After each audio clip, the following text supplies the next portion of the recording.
लाड़काणो के central jail में इंतजामिया ऐं कैदन विच में छिकताण ख़त्म न थी सघी। 6 ॾींहं भी इहा छिकताण जारी है। कैदन पारां टोटल ॾियण खां इनकार कयो पियो वञे, जिन त खाधो पीतो, पानी, बिजली ऐं बीमार मरीज़नि जी दवा बंद कई वई है। कैदन जो इहो चवणु है जेल सुप्रिंटेंडेंट अशफाक कलवड़ कैदन के इल्ज़ामनि खे रद्द करे छॾियो आहे। आगाह कयो आहे त जेल इंतजामिया ऐं जेलर जो इहो चवणु आहे त सख़्ती करण ते कैदी ये कूड़ा इल्ज़ाम हणी रहा हैं। लाड़काणो के सेंट्रल जेल में अॼु 6 ॾींहं भी जेल इंतजामिया ऐं कैदन विच में छिकताण जारी है। कैदन टोटल ॾियण खां इनकार करे छॾियो आहे। कैदन जो चवणु आहे त जेल इंतजामिया खाधो पीतो, बिजली ऐं बीमार मरीज़नि जी दवा बंद करे छॾी आहे, जंहिं सबबु केतिरा ई बीमार कैदी हिन वक़्तु उन्हनि जी हालत ख़राब है। नोटिस वरितो वञे।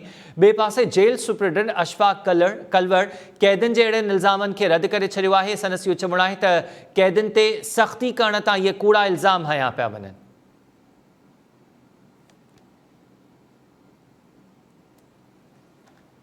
लाड़काणो के सेंट्रल जेल में कैदन ऐं इंतजामिया विच में छिकताण ख़त्म नाहे थी सघी। कैदन तरफ़ां टोटल ॾियण खां इनकार कयो पियो वञे। मंसूर अबड़ो खां वधीक तफ़सील मालूम कयूं था। मंसूर, आगाह कजो, अॼु 6 ॾींहं आहे ऐं छिकताण जारी है। सेंट्रल जेल लाड़काणो में मुसलसिल 6 ॾींहनि खां वठी छिकताण जेकी आहे उहा पैदा थी वई आहे, जॾहिं त कैदियुनि तरफ़ां इहे इल्ज़ाम लॻाया विया आहिनि त हुननि जी मुसलसिल 6 ॾींहनि खां वठी मानी, पाणी ऐं बिजली जेकी आहे उहा बंदि कई वई आहे ऐं ॿाहिरां जेकी हुनजी मानी अचे थी उहा बि उन्हनि खे न पई ॾिनी वञे। जॾहिं त ही जेके मुसलसिल छिकताण हले पई उन वारे सां कैदियुनि जा इहे इल्ज़ाम आहिनि, वक़्तन फ़वक़्तन उन्हनि जेको आहे एहतिजाज कया आहिनि ऐं जेल जी छितुनि ते बि चढ़ी आहिनि। मुसलसिल जेको आहे उन्हनि जेल सुप्रीडेंट ख़िलाफ़ एहतिजाज कयो आहे। उन्हनि जो चवणु आहे त 1 साल खां वठी जेल सुप्रीडेंट जेको आहे उहो इशफाक कलवड़ असांजे मथां ज़ुल्म करे थो ऐं ज़ुल्म सिर्फ़ु रिश्वत जे लाइ करे थो। उन्हनि इहे इल्ज़ाम लॻाया आहिनि, पर उन मामले जो को बि नोटिस वठण लाइ न आहे ऐं जेल हिक जेल खां ॿिए जेल ॾांहुं मुंतक़िली जूं धमकियूं ॾेई रहियो आहे। जॾहिं त हुननि मुतालबो कयो आहे कैदियुनि इहो त जेको आहे जेल अख़्तियारू जेके नोटिस वठनि। ॿिए तरफ़ जेल सुप्रीडेंट इशफाक कलवड़ जो इहो मौक़िफ़ आहे त जेल अंदरि जेके आहिनि गैर क़ानूनी जेके शयूं आहिनि उहे तमामु घणियूं आहिनि, मोबाइल फोन जी मंशियात समेत ॿियूं, ऐं उनजे करे जेको आहे ख़तरनाक जेके कैदी आहिनि उनखे हिक जेल खां ॿियनि जेलनि ॾांहुं मंसूर, हाणे जेल इंतजामिया जो को मौक़िफ़ साम्हूं अचे पियो त इन छिकताण खे आख़िर ख़त्म कीअं कयो वेंदो? अंदर का तलाशी वरिती वेंदी? छो जो जेल इंतजामिया जो इहो बि मौक़िफ़ साम्हूं आयो आहे त अहिड़ियूं ममनुआ शयूं बि आहिनि कैदनि वटि ऐं सख़्ती करण तां इहो सभु कुझु कयो पियो वञे।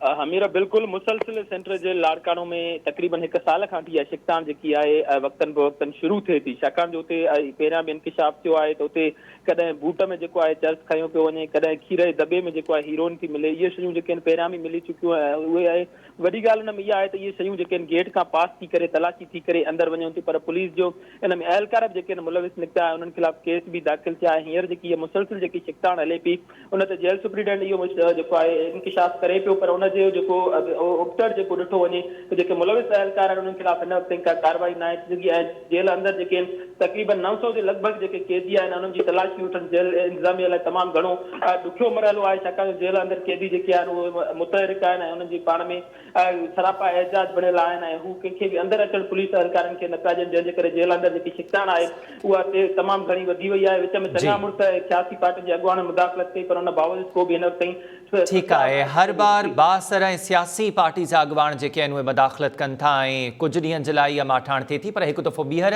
लाड़काणो जे सेंट्रल जेल में इंतज़ामिया ऐं कैदनि विच में छिकताण 6 ॾींहं बि ख़त्म नाहे थी सघी। हिते अव्हांखे लाहौर वठी हलूं था। वज़ीर आज़म शहबाज शरीफ़ लाहौर में हिन वक़्तु इस्पताल जे दौरे ते पहुतो आहे।